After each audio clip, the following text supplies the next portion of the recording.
I don't even know where to start here. I'm your oldest son. However, I did not know you well when I was young.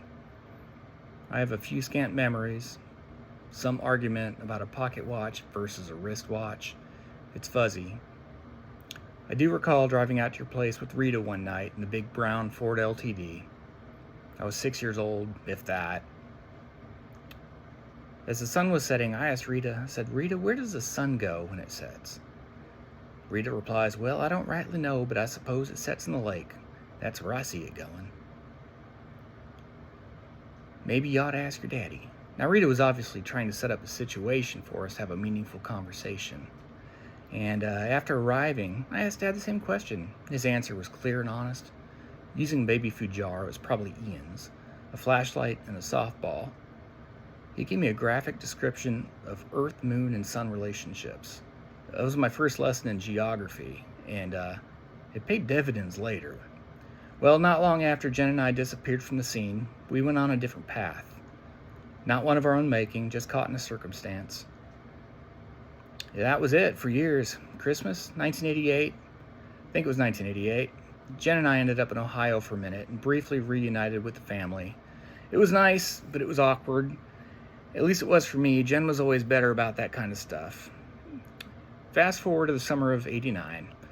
Remember that summer? You couldn't hardly walk down to Holzhauser's to get a pop or a pack of Camels without hearing Patience by Guns N' Roses blaring out of every corner of the trailer park. Well, that's when Jen and I made our return to Ohio.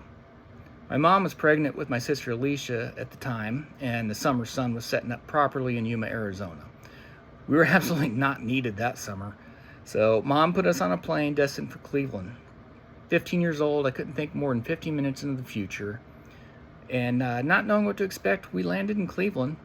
Mama and Papa, my mom's folks, they were waiting for us, and so was our cousin Billy and Rita. And as I recall, Jen and I jumped into Billy's car, thinking a summer with Billy would be much more fun than with grandparents.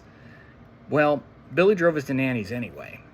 She ordered that Mexican-style pizza that you could get back in South Amherst in those days, and rented up some videos. We watched a couple movies, and then before going to bed that night, she says, well, I'm taking you to your daddy's in the morning. I guess she was done with us, right? I didn't see that coming. But that's how the summer of '89 started, and that's when I properly met my father. We spent time between Wakeman and Shenango Road, back when Shenango was just a lot of weeds and a small barn with a low ceiling. We shared music, movies, thoughts on the world, jokes. We had a pig roast.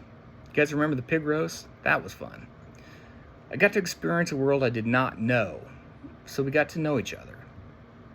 After 6 weeks or so, I realized that we were both just a couple of weirdos trying to get through this world, not that different at all. Following years were intermittent. The 90s. When we talk, you'd always say, well, you never know. Maybe someday I'll get on an airplane and come out to California. And I never took that seriously. But in 2005, that plane touched down at Lindbergh Field in San Diego. You made good on that one. Y'all made that trip. That was when Elaine and I got married. Further, after that trip, I feel like the seal had broken open. Finally, the visits became a regular thing.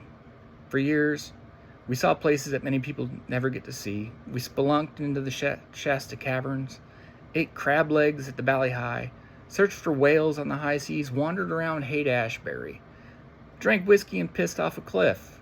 And most importantly, you became a fantastic grandfather to the best gaggle of kids I've ever met. For that, your work here is complete, honorable, and deeply appreciated. We love you forever.